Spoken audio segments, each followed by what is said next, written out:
gamu Sri Lanka Magen patan gamu. Mr. Premadasa, at the outset of our questions, we'd like to pose to you. Our country has gone through a substantial amount of brain drain over the past couple of years. Now, this is primarily due to economic factors mainly. How does Samaga Jana Balawegaya and you as President address this issue to mitigate it later on during the next few years?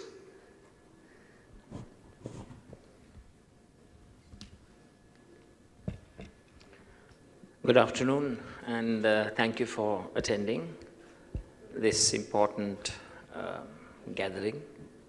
And I hope that we will be able to engage in it primarily due to a number of factors.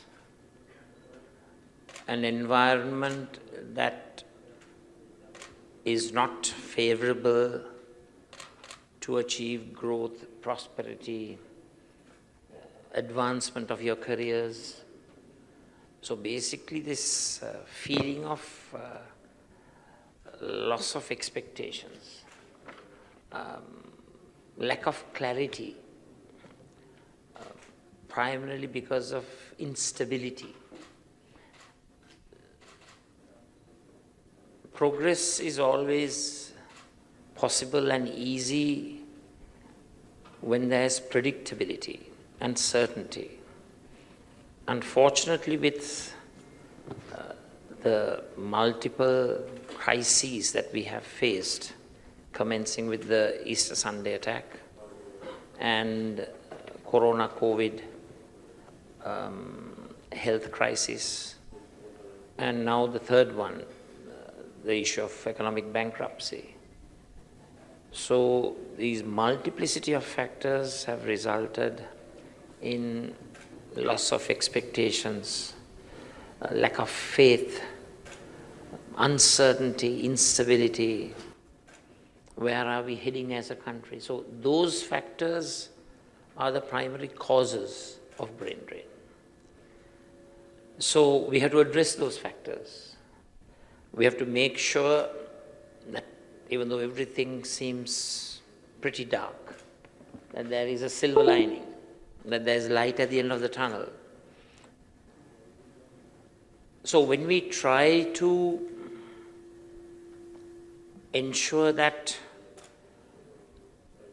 we create certainty, we create stability, we are hindered in one way because, so when you try to do things, you have the demand side measures and the supply side measures. The demand side measures involve financial instruments. So the fiscal space available to an administration is very limited. But there are innovative approaches that we could adopt on the supply side.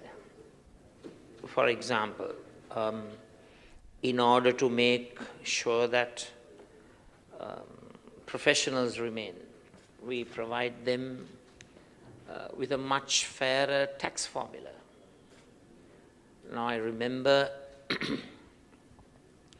when taxation rates were hiked up, we questioned the government as to how they determined these particular tax rates. They had not gone through any financial viability. In fact, because of the very heavy tax rates, government revenue overshot their target. So the whole policy decision-making process in our country is very, very illogical, irrational, highly warped, not based on data, science, research, and evidence. But there are a lot of supply-side measures. For example, we plan on setting up 1 million new business startups. A lot of facilitation that the government can embark upon by relaxing rules and regulations which are not beneficial to the country. They have been there, forever without getting modernized and updated. So brain drain can be stopped it can be stopped only through creating a better environment, economic, political, ensure that the rule of law prevails. We need to have a machinery to ensure that everyone who are involved in the bankruptcy of the country are brought to book, brought before the law. The assets, funds that were stolen are recovered and used for the present and future generations, invested in such a manner that it accrues benefit to the country. So there are a lot of things that can be done, and those will be done. And I think the mere confidence that a government provides in the people is also a very big factor. When you do from day one walk the talk, that will create an additional confidence, that, which will ensure that the psyche of the people as a whole would change for the better. Adding to that, sir, in the manifesto, it was particularly mentioned that the University Grants Commission Act was to be reformed in a certain manner. And I'd like to pose this question to the entire panel. How exactly will this benefit the furtherance of education in Sri Lanka and whatnot? Well, when you talk of education per se, it's not just the University Grants Commission and the relevant acts. Yes.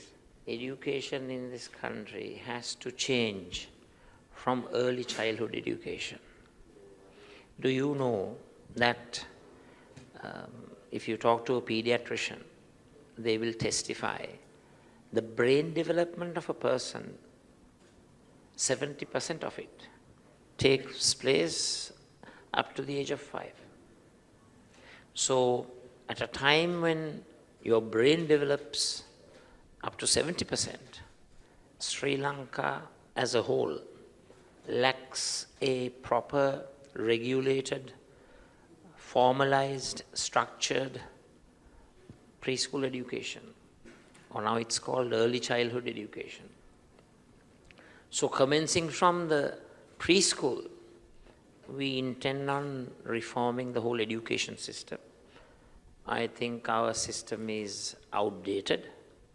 If you look at education systems that have very high ratings, countries such as Finland, Scandinavian countries, Singapore, Malaysia, Japan, South Korea, the European countries, United States, there the curricula and syllabi are structured in such a manner that it caters to the international labor market supply and demand issues. Whereas in Sri Lanka, I just don't know how the curricula and syllabi are designed and formulated. It's very, very old-fashioned and archaic. So we have to have an international job market-oriented education system. And we will certainly stress the importance of English, STEAM subjects, as I would call it, science, technology, English, engineering, maths, and also other areas such as medicine, law, environmental sciences, management sciences, information technology, new technology, computer science. I mean, those are the areas that have traction in the international labor market. So when we are talking of creating a skilled human resource pool in our country, it's not just to serve the domestic economic needs, it's to serve the international economic needs, which ultimately will help our country through remittances. So university system as a whole has to go through that change.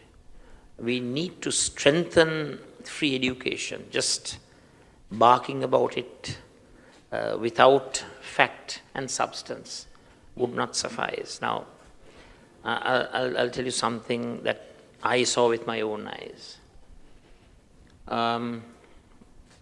When I was a student at LSE in UK, 1 year prior to your graduation, there is what you call a headhunting program. It's otherwise known as talent search. Most companies, institutions, industrialists, entrepreneurs, they visit these universities. And 1 year before their graduation, they are given conditional offers. So if you get a first class, you will have this job, second upper, second lower, etc., etc. So that's how the system works there. So here, take the free education system, the university system. You do well in your grade 5 scholarships, O-levels, A-levels, and do really well at university.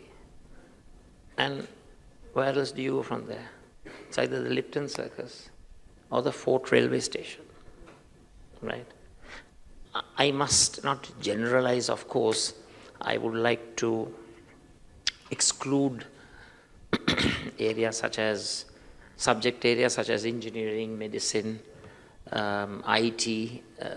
Those areas don't suffer from that. But by and large, we all know, and we don't need to hide that fact.